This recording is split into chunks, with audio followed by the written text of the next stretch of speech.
Hello বন্ধুরা, market Mandy's বাংলায় আপনাদের সকলকে স্বাগতম।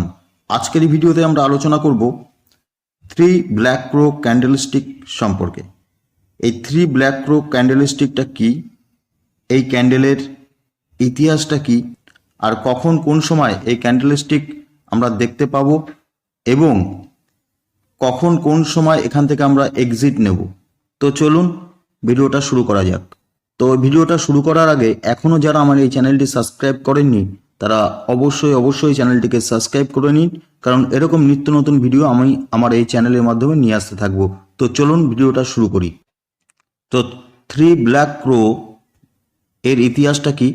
এর ইতিহাস হলো, মনে করুন এখানে মার্কেট ওপেন হয়েছে, মার্কেট ওপেন হয়েছিল 10 টাকা। তো এখান থেকে সেলারের চাপ বেড়ে গেছে, সেলারের চাপ বেড়ে যাওয়ার পর এখানে মার্কেট এসেছিল, এই যে একটা দেখুন লেস তৈরি হয়েছে, তো এটা সর্বনিম্ন এসেছিল মনে করুন এখানে 7 টাকা, কিন্তু আবার বায়ার হালকা একটু চাপ দিয়েছে, যে কারণের জন্য এখান থেকে কিন্তু মার্কেট ক্লোজ হয়ে গেছে। তো এটা মনে করুন 8 টাকায় ক্লোজ হয়েছে। তো ঠিক একইভাবে নেক্সট ডে যদি আমরা ডেলি চার্ট আমরা ফলো করি, তো নেক্সট ডে দেখুন এখানে কিন্তু এই যে ক্লোজিং যেখানে হয়েছিল, সে ক্লোজিং যে 8 টাকায় হয়েছিল, এই 8 টাকা থেকেই কিন্তু আবার নেক্সট যে ক্যান্ডেলটা, এই ক্যান্ডেলটা 8 টাকা থেকে কিন্তু আবার মার্কেট ওপেন হয়েছে। তো এখান থেকে আবার বায়ারের চাপ বেড়ে গেছে, বায়ার স্ট্রং হয়েছে, বায়ার স্ট্রং হয়ে কিন্তু এখানে আবার মার্কেট কিন্তু আর উপরের দিকে ঠেলেনি। তো এখানে কিন্তু ক্লোজ হয়েছে মনে করুন 6 টাকায় ক্লোজ হয়ে গেছে এখানে মার্কেট। তো এই 6 টাকায় থার্ড যে ক্যান্ডেলটা দেখতে পাচ্ছেন, থার্ড মানে তৃতীয় দিন, তো তৃতীয় দিনে কিন্তু মার্কেট এখানে দেখুন এই যে 6 টাকায় কিন্তু ওপেন হয়েছে। ওপেন হওয়ার পরেও এখানে বায়ারের চাপ বেড়েছে, বায়ারের চাপ বেরিয়ে যাওয়ার পর এখানে কিন্তু লেস তৈরি হয়নি, তার মানে এখানেই কিন্তু ক্লোজ হয়েছে মনে করুন 4 টাকায় ক্লোজ হয়েছে। কিন্তু এখানে কিন্তু একটা লেস কিন্তু এখানে আমরা দেখতে পাচ্ছি এই জায়গাটায়। তো এই লেসটা মানে কি, এখানে হাই মেরেছিল, বা এখানে যে 6 টাকা থেকে ওপেন হয়েছে মার্কেট, মনে করুন এখানে 7 টাকা অবধি পৌঁছেছিল বা 6.5 টাকায় পৌঁছেছিল। তাই এখানে একটা লেজ বা শ্যাডো কিন্তু আমরা দেখতে পাচ্ছি। তো এই হলো এর ইতিহাস।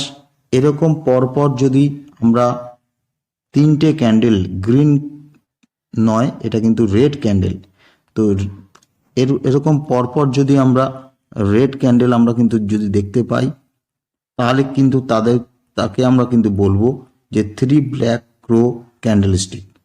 তো এখানেও আপনারা দেখে নিতে পারেন যে মার্কেট আপ ট্রেন্ডের দিকে ছিল, আপ ট্রেন্ডের দিকে থাকার পর এইখানে দেখুন এই যে থ্রি ব্ল্যাক ক্রো তৈরি হয়েছে, এবং তারপরে দেখুন মার্কেট কিভাবে ডাউন ট্রেন্ডের দিকে চলে এসছে।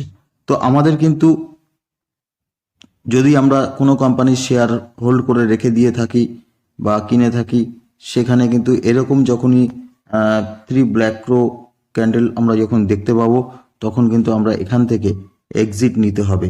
এখান থেকে কিন্তু এক্সিট আমাদের কিন্তু নিতে হবে, নাহলে কিন্তু লসের অ্যামাউন্টটা কিন্তু অনেক বেড়ে যেতে পারে। তো এখান থেকে আমরা এক্সিট নিয়ে নেব, নিয়ে আবার যখন এটা ডাউনে যখনই চলে আসবে, তখন আপনারা আবার বাই করে নিতে পারেন।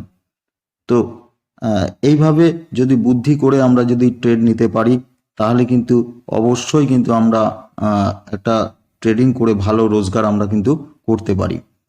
তো যাই হোক, এবার দেখে নেব যে লাইভ যে চার্টটা, আজকে যে লাইভ চার্ট, আপনাদের একটু লাইভ চার্টটায় নিয়ে যাব এবং দেখাবো।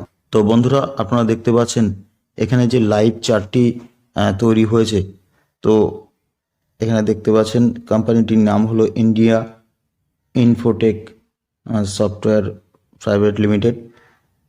তো আপনারা দেখতে পাচ্ছেন এখানে যে কিভাবে এই যে ব্ল্যাক ক্রো তৈরি হয়েছে। দেখুন এই যে ব্ল্যাক ক্রো তৈরি হওয়ার পরে গিয়ে দেখুন আরও ভালোভাবে ডিপলি এখানে দেখতেই পাচ্ছেন যে ব্ল্যাক ক্রো তৈরি হয়েছে। তো এখানে দেখাই, তারপরে কিন্তু দেখুন মার্কেট কিন্তু ডাউন ট্রেন্ডের দিকে চলে আসছে।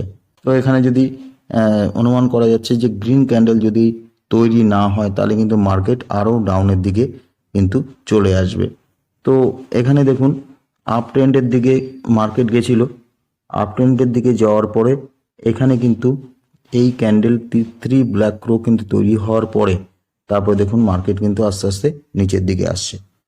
তো এখন যারা এই কোম্পানি শেয়ার বাই করে রেখেছেন তাদের এখন উপায় হচ্ছে তারা এখন এক হয় হোল্ড করে রেখে দিন, আর নতুবা কিন্তু আপনারা এক্সিট কিন্তু এখান থেকে এক্সিট কিন্তু নিতে পারেন।